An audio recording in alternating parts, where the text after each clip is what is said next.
More of our Campaign 2018 coverage now, and while Florida is no stranger to dramatic recounts, there is still some uncharted territory here for election officials. The rules have changed since the infamous election of 2000. And how can we forget that? Joining us to help sort through some of these unknowns is Dr. Charles Zelden. He's a professor at Nova Southeastern University and an expert on election law. And thank you very much for joining us. My pleasure. We've seen in these live pictures from Broward County, Miami-Dade County, and Palm Beach County, a lot of activity, a lot of workers there with, stacks and stacks of ballots. Explain the process to us of what is happening now with these machine recounts. Okay, first of all, it's a complicated process, counting the ballots. It's not just running them through the machines, it's also, in this case, they had to separate out the ones from the races in question. Then they run those through. The machines will kick out any vote, any ballot that is an undervote, meaning no one voted for that race, or an overvote, meaning they voted twice for that race. And those will be the ballots that, if the numbers are small enough, there'll be a hand recount for. So one of the things we were wondering is, talk to us about the machines that count the vote, because they seem to vary by county. Yes. Why are they not uniform throughout the state? Because Florida has, and has had since 1888, a very decentralized electoral system. Each county is like its own little preserve. Each has its own supervisor of elections. Each is elected by the people of that county. Each runs the process as they see best.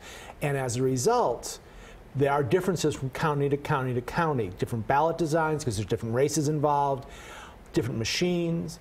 In Palm Beach County, they're using machines that are over 10 years old. In Broward County, the machines, I assume, are a little bit newer, but still probably not cutting edge.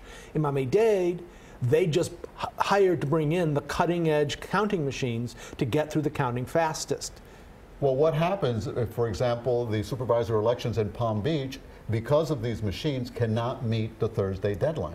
We have a pretty draconian set of rules here in Florida. If you can't meet the deadline, your vote, the recount doesn't count, and they go with the original vote that was turned in on Saturday afternoon.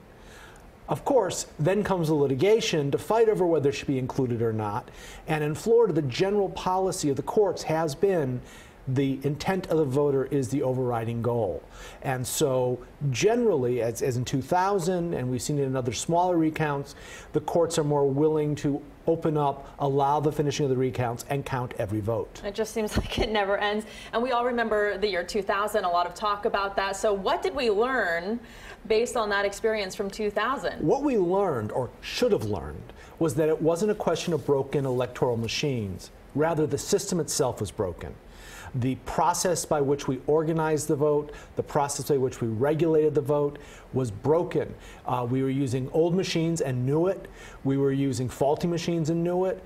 We had partisans running the state election commission. We had partisans running the county supervisors' elections. Those things are still true. While the laws and the rules that organize the vote have become much more clear. 2000 surprised us. There was, in fact, no way even to have a statewide recount. All that's been taken care of.